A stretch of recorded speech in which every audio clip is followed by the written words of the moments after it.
Come on in, everyone. Come on in because we are here for a recap review of Somebody's Son. We are on season 1 and episode 7. How are y'all enjoying the season so far? I've been reading a lot of comments. I see a lot of people saying they are bored with the season and the television show. I actually like it. I do. Is it full of a lot of salacious moments? It isn't. It's kind of even keel, but I think there are a lot of lessons in this dating series. And if you look at it that way, in terms of maybe lessons and not all about entertainment, maybe you can find a spot where you can enjoy it a little bit more. But hey, they're calling this episode Vulnerable AF. I guess that's because um, Shambrielle became more vulnerable with Joshua. And but hey, you know what? What do I want to retitle this video? I don't know. I think I want to retitle it. I can't come up with nothing, but what I really would want to title it is we look good on paper, but we aren't really a match. And I want to talk about this different dating technique of men versus women. What you will start seeing going forward, just like with Chad with Paige and Joshua with Shambrielle, is that women tend to look for men in which they line up really well on paper, because typically women have like a real long list of things that they want. They spend a lot of time developing their list on paper. Most men, when you ask them what your list is, they may list maybe 4 things, but women typically sometimes can have 50 to 100 things. Women spend a lot of times listing what they want in a man on paper. So when they're looking for that guy, that man, they're lining that man up with their paper list. So I want to say that women date by a list and women date by on paper. And when they find a man that lines up with them on paper, they get very excited. And I think that's what you're seeing in Paige, and that's what you're seeing in Shambrielle. But most often, not always, nothing is absolute. Most men do not date on paper. Hear me out. They don't pick a woman by paper. Men pick women by fantasy, adventure, someone that's going to pull them out of their shell. Should we date more on paper? Maybe we should, because the paper probably is more solid. It probably is maybe help you with more longevity in your marriage. But when men are picking women, they're looking for excitement too. They're looking for fantasy. So oftentimes men will choose women that on paper, they don't line up with the man at all. But in the man's fantasy, they line up just well. This is why you'll see men with women like, well, why would he choose her? Because that woman represents something outside of him that he also finds attractive, that he wants, that's sexy to him, and things like that. And women tend to date on paper. And we're finding that happening. You're hearing a little bit about that in the episode we're reviewing today. But before we really get into the series or the episode, I'm going to go ahead and play my introduction video. Don't forget to like my video. Don't forget to subscribe. And then come on back, because I want to talk about this some more, how it unfolded in this episode.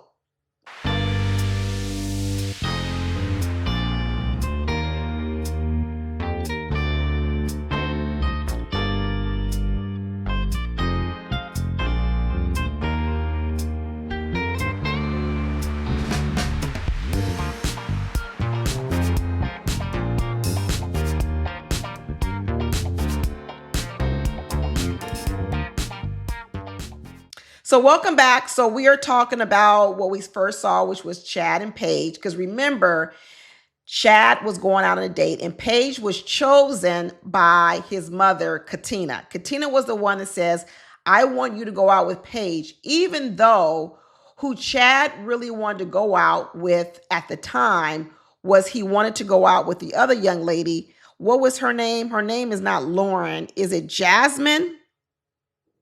Yes, it was Jasmine. And, we know that Chad is this button-up person. He's sort of a serious person. He's on this specific track. And you would think on paper he would line up more with Paige. And I think that's what he also found on paper. He says they have a lot of similar interests in sports. They have, they even share, I think he said his love language was physical touch and words of affirmation. She said hers was quality time. But they learned a lot about each other. And I think when you look at them, they match up on paper. But do they match up in this world of love, in this world of attraction? And we don't see it. We don't see it. I know they went out on this ice cream date, and one person calls it butter pecan and one person calls it butter pecan. What y'all call it? Are you a butter pecan or a butter pecan person? But I like butter. I call it butter pecan. That's what I call it. I don't know. Is it a West Coast thing? I don't know. I call it butter pecan. But anyway, they did go out on this ice cream date, and really, y'all, it felt like friendship. Even in the car when they were riding together, it was giving me friendship vibes. It was giving me like Paige was the girl that Chad would talk to sort of get a woman's perspective on how to really get the girl he really wants. I was getting girl vibes. And once again, they line up on paper, but they necessarily don't align in sort of the love category. And, it was interesting on the date. Chad told Paige the sort of thing we've all known is that he didn't grow up with his mom. And I thought that was interesting that he shared that fact with her. And why her? Because he hasn't told anyone else that. And what I think happened was Paige was only on the date because Kina chose her. Chad didn't want to go out with Paige. And in a lot of ways, what Chad was revealing to Paige was, listen, you really weren't the one that I chose to go out on the date, but you are here because my mother thought this would be a good time for us to be able to get to know each other more. And I would like to know a little bit about you more. So Paige looked at that as a good thing. But what she should have realized was what Chad was actually saying to her was, you weren't my choice. You were my mother's choice. And then what he further on by revealing the secret, or not necessarily the secret, the fact that he didn't grow up with his mother, what he's also telling Paige is, not only did my mother choose you, but my mother doesn't really know me because I didn't grow up with her. That's what he was telling Paige. Listen, you think it's a plus that my mother chose you, but if you knew the fact that my mother didn't know me and she chose you, you would realize it's not that much of a plus. That's what Chad was saying. And Paige didn't pick up on it. She didn't pick up on it at all. But because we kind of know this little inside information, probably more so than Paige does, I picked up on it right away. When the date was over and he got to tell Kina that the date was cool, I did get to know her a little bit, but he said he wants to go out with the other people. He wants to learn about the other people even more. And then what he did was he wanted to not only go out with Lauren, he also wanted to go out with Jasmine. Because remember, he hasn't had dates with at that time, he hadn't had a date with Jasmine either. And what Lauren is saying is, hey, on paper, Chad doesn't necessarily line up with what I want on paper. What Lauren is saying is she wants more of an assertive man. She's 33 or something. She's a little bit older than him, 4 or 5 years older. She says, I want a man that's going to come after me. I don't want a timid man. I don't want a man who walks timidly or who's cautious in his approach to me. I want a man who's wants it to be known what he wants, and he comes after me. And what she's been doing over and over again is she's been sending this message to Chad. Even after their date and that little awkward session of them being in the kitchen and Jasmine in the kitchen alongside, getting a bit jealous because they were kind of still having conversation. That showed two things. One is it was showing a little bit of the lack of maturity on Jasmine's side. And also what it was doing was it was showing the enormous amount of maturity on Lauren's side for her to be able to stand in that moment and say, I'm not going to let Jasmine's clanging of all these dishes in the background disturb me, because Jasmine was absolutely throwing a low-key temper tantrum. But it was something interesting that happened after the date. And what Paige said was after they came back from the date and she thought it was a good date, she noticed that Chad was a little bit standoffish with her in the kitchen. And that is because he's not really interested in her as a love interest. He likes her from a friend's standpoint, but not from a love interest. And what Paige realized was the standoffishness was to send a message to her that, hey, we're cool as friends, but I really don't want the other ladies in here to think that we had this great time on the date because really I'm still interested in the other ladies. That's what he did. He tried to be standoffish with Paige so that he could send another message to the other ladies that the door is wide open. You see, this is what happened on the last date when we had Joshua and they confronted him and asked him, hey, I know you went out with Tamaris, but is the door wide open? And Joshua had to tell everyone, yeah, the door is open, even though I went out with Tamaris. But what Chad was doing was he was sending a message to both Jasmine and Lauren that even though I went out with Paige, the door is still open. The door is still open. Now, it was interesting when they were all sitting at the table and talking, and they were asking him what type of woman he wants and different things like that. And it even got to a point where they were asking Miss Kina what she wanted. And she started saying that she was looking for some spirituality in a man. She was saying that, wait a minute, she was saying that she wanted a woman for her son that had some spirituality part to her. She didn't want a woman for him that wanted to be going to the club and wanted to be going twerking. And it was in this moment that the conversation took a different spin because Chad was starting to actually ask his mother about what she wanted in a man. And this is where we're getting to this weird dynamic with Chad and his mom, where they really don't know each other.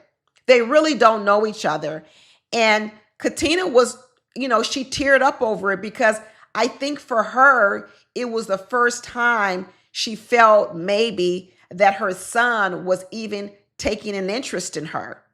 And that was when she was able to tell what she was looking for in a man. And she admitted that she's made a lot of mistakes in the past. And when she said that she made a lot of mistakes in the past, did y'all see the way Chad rolled his eyes like, you sure did. You've made a lot of them. There is a lot of resentment with Chad towards his mother, Kina.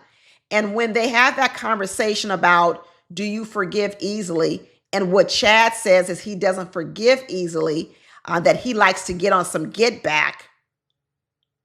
You could see it. Because Chad still hasn't forgiven his mother, Kina, for whatever went on in their childhood.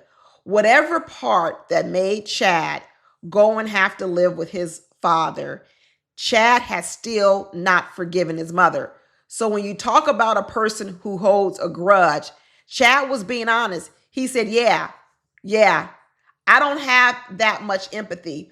What he was also saying is, whatever situation Chad's mother was going through, whatever Kina was going through, and she said that she had a difficult time when she was younger, Chad does not look at it with a lot of empathy. He didn't really see his mother. And that is carrying on into his adult life. I keep talking about that in our adult life, we are carrying forth patterns that we learned in our childhood. And Chad's admission now that he doesn't have much empathy and he can hold a grudge and he can get on some get back, that's from his childhood. And that's from his childhood with his mother. All the ladies saw it immediately and they need to see it. It's a red flag. It is absolutely a red flag. Chad says he wants a woman that's got family values and he wants a woman that's going to be able to be at home and take care of stuff. And Lauren immediately said, I don't know who he's looking for because that's no one here at this table. And if he's looking for a woman that's going to be at home, so he comes home and having some meals prepared, that's no woman sitting here at the table. I don't know, Lauren. I don't know. I don't know what the ladies have told you. I don't know who the ladies really are. But you don't know that, Lauren. That may not be Lauren, but that does not mean that's not another lady at this table, right? I'm not so sure yet that that woman that Lauren says isn't at the table isn't at the table. Miss Katina says that when she was looking for the guy she was looking for, when she was tearing up and everyone at the table started tearing up, she says she was looking for a leader. She was looking for someone who was transparent because she felt she had to do it all by herself. And maybe that's another reason why Chad lived with his dad. Maybe Katina was struggling raising all of her children, and maybe she thought it was best for him to go live with his dad. But what we don't know is how Chad felt about that.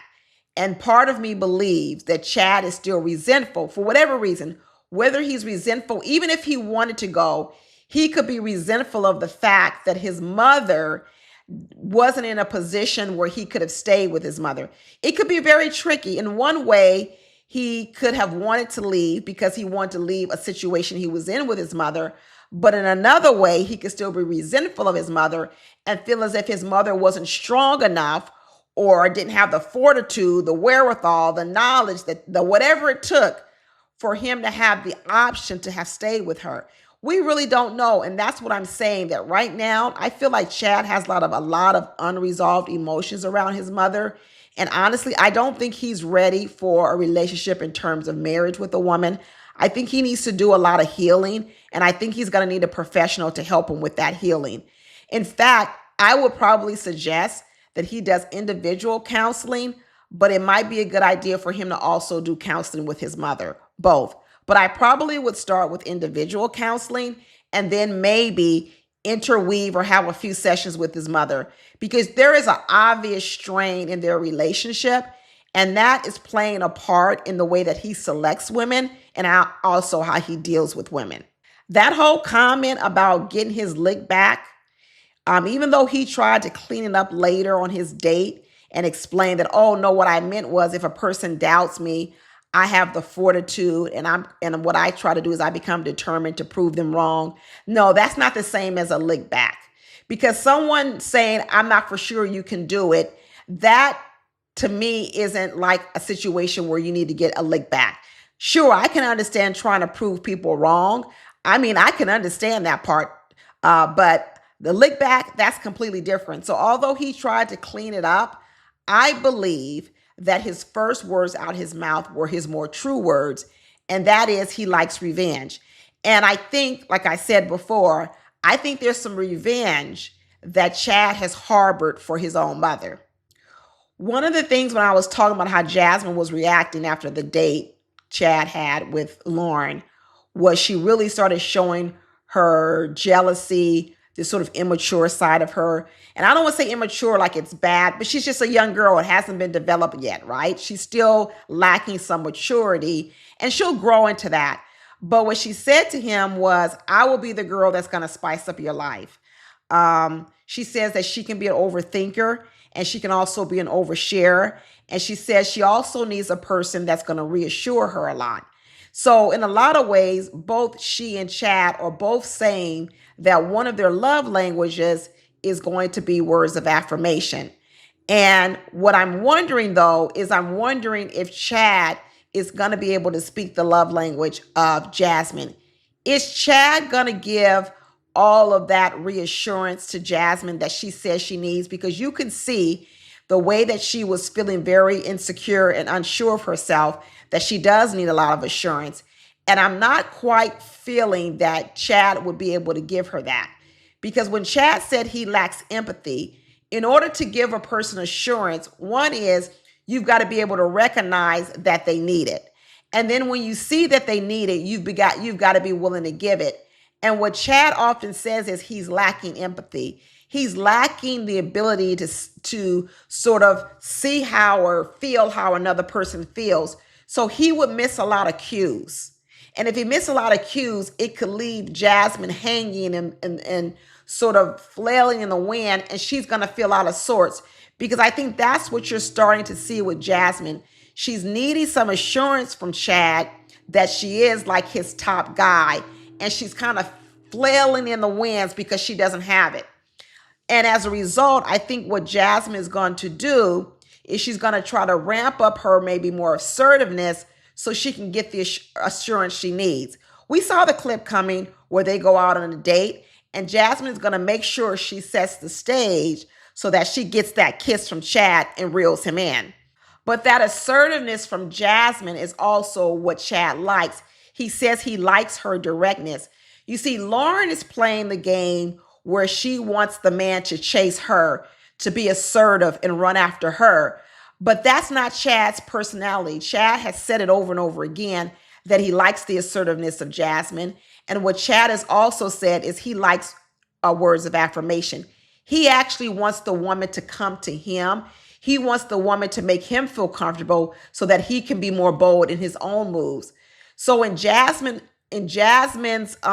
sort of quest to sort of tell Chad, hey, you need to go for what you want. You need to step up. You need to do this. When she was telling Chad this, Chad was like, are you trying to give me tips on how to talk to other women? He didn't even get it. No, what she was trying to tell him was, hey, if you really want me, you're going to have to be more assertive with me. But the way that Chaz interpreted as if she were giving him tips on how he should approach all women. You see, it wasn't direct enough for Chad. Chad is very, very literal, very literal. And what Lauren was trying to do, Lauren was trying to give him hints, but without telling him, I need you to chase me. She was trying to tell him to be more assertive. But Chad's interpretation of it was, are you trying to tell me how to have game with other women? It completely fell flat with Chad. What he said about Jasmine was he feels balanced with Jasmine. And what it was, I feel like that she's assertive, but I also feel like he could move towards her. It wasn't like one side or the other. I think he and Lauren are going to be a little bit out of balance. And I think he and Jasmine are going to have a little bit more balance where Jasmine does a little bit part of the assertiveness that Chad may need, but she also leaves enough room in the relationship for him to also come towards her.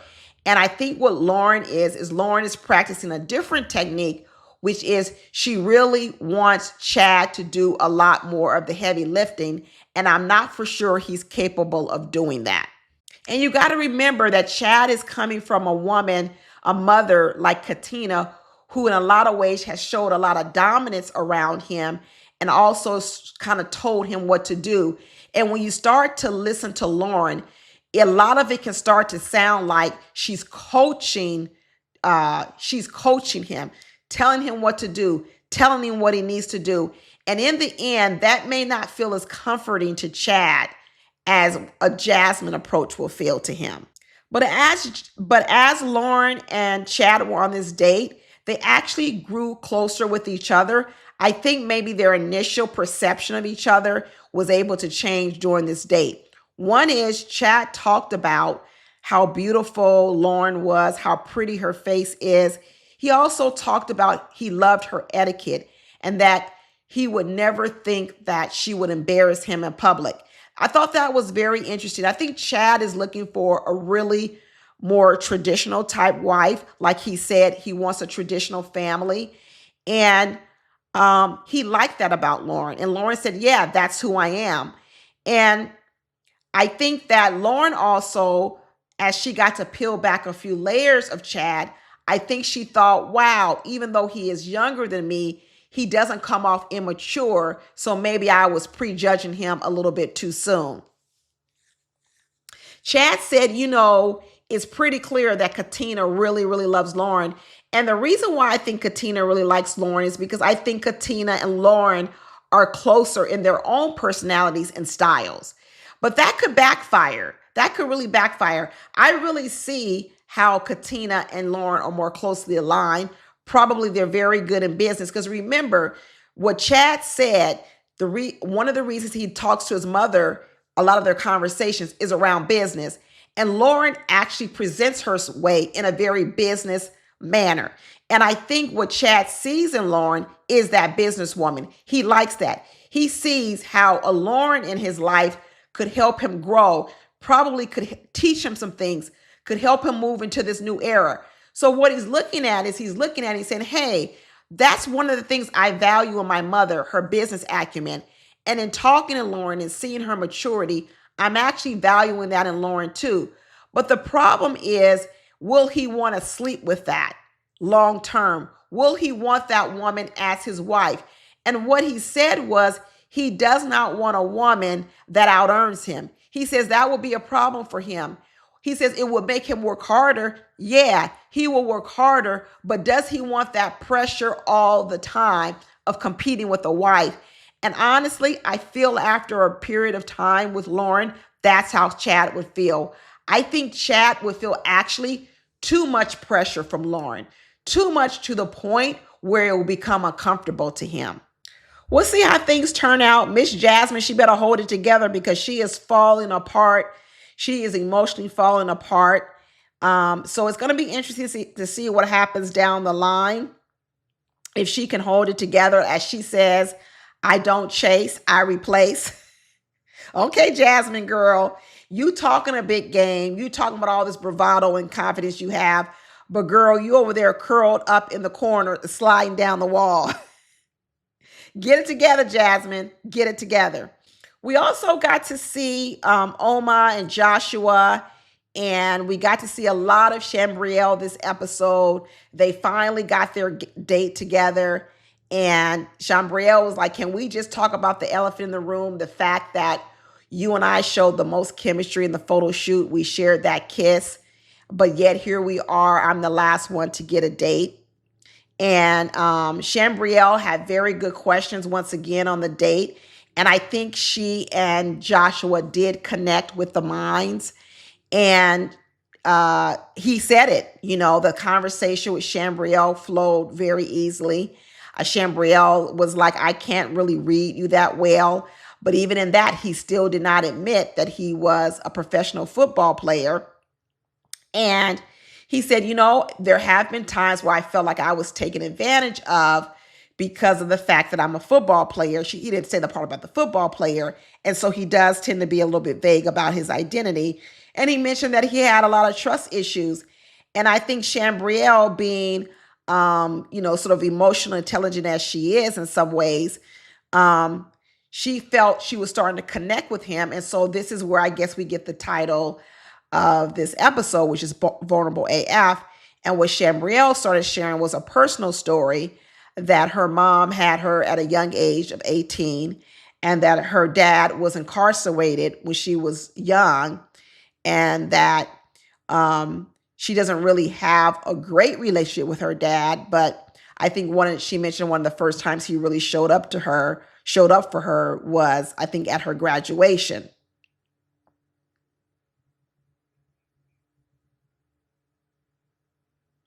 I think what Joshua recognized about Shambrielle is, even though in the terms of looks, who he's the most attracted to, although Shambrielle was coming in third place, I think what he was saying is, in terms of being on the same level in a mindset, I think what he said was Shambrielle is pretty far up there, that he really enjoyed the date and he wanted to pursue the option of pursuing a relationship with her.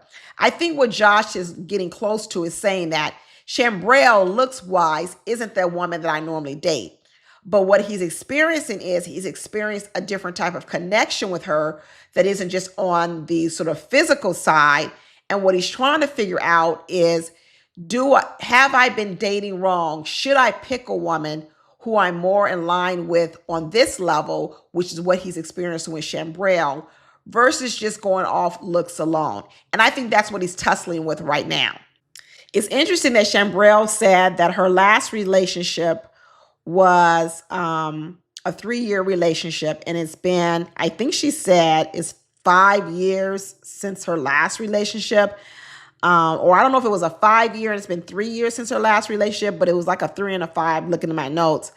But she said one of the reasons why they didn't progress further down the line is because what Shambrielle said was that she didn't really get along with the mom, which is interesting because now she's actually on a show called Somebody's Son.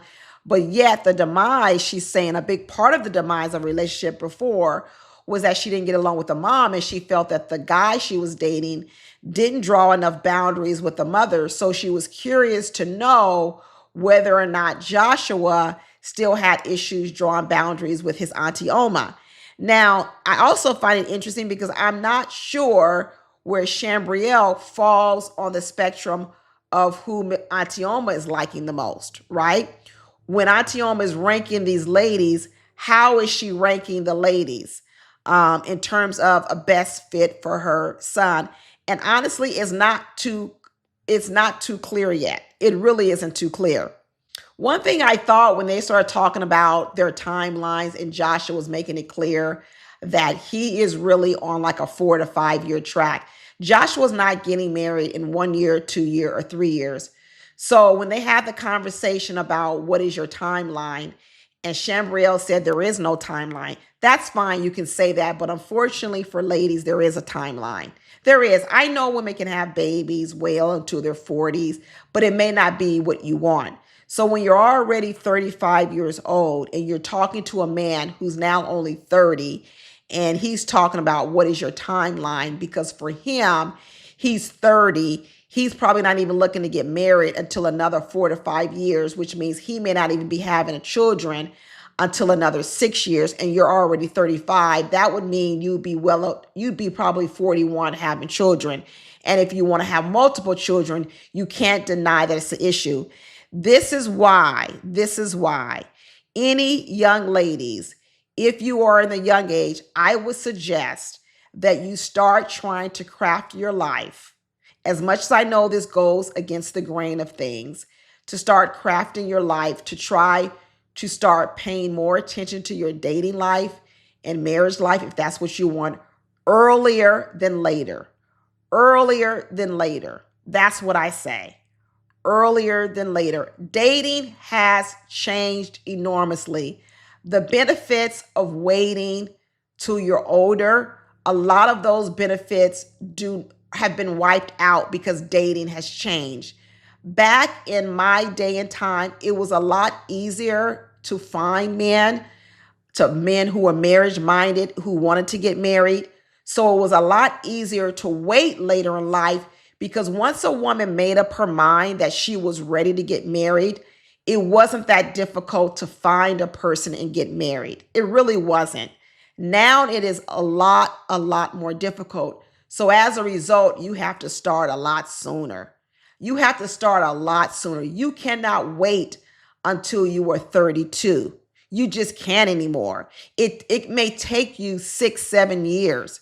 You really do have to start in your 20s. And when I say start in your 20s, I'm saying start in your 20s because it may take a while for you to learn what you like, what you want, what type of guy you want, and you need some of that runway space. Don't delay, young ladies. Don't delay. The game has changed. You absolutely need to start a lot sooner than my generation started, because you're not going to be able to have the outcomes as soon as my generation had the outcomes. You're just not. And a lot of people are waiting so long to really get serious about dating that by the time they really get serious about it, what happens is a lot of the people have already had other relationships that have altered their life. So when you start waiting to get serious about dating at 30, a lot of men have already partnered with other women to either have already been married or they have had children. So when you waited until you were 30 to start getting serious about it, now you're entering a completely different dating world. You're entering a dating world where, yeah, you have your stuff together, but now you're more susceptible to having to also date a person who's already done a big portion of the whole life together. Either the guy has children or the women have children. And that is a different consideration. That's another reason why I say look earlier. Now, I know the risk in partnering earlier. You're not fully mature. You're not fully formed. You're still learning about yourself. I understand that those are risks. Nothing is concrete. Nothing is easy. But when Shambrielle mentioned that she's not on a timeline and whatever, Joshua was happy to hear that. He didn't want to hear a woman say he's on a 2-year time track or 3-year time track. He didn't want to hear it. So as a result, Shambrielle said all the right things to Joshua, even though I'm not for sure they were the things she should say, but she said all the right things to keep him interested. And in the end, what he said was, Shambrielle stimulates my mind. He stimulates my mind. But I'll still go back to say, I believe that women date based on paper and men date on fantasy, adventure, dating a woman who brings out something different in them. Because I think when men find women who are so much like them, sometimes it can feel a bit boring to them, a bit predictable. And I think a lot of men, like I said, they want that sort of escapism. And so I'm always afraid for a person like Shambrielle with Joshua, because although I can see how they stimulate each other in the business world and they could be business partners, you still need to have that part that is full of, I don't want to call it lust, but that is a big part of it. So I know they shared that kiss. They really did.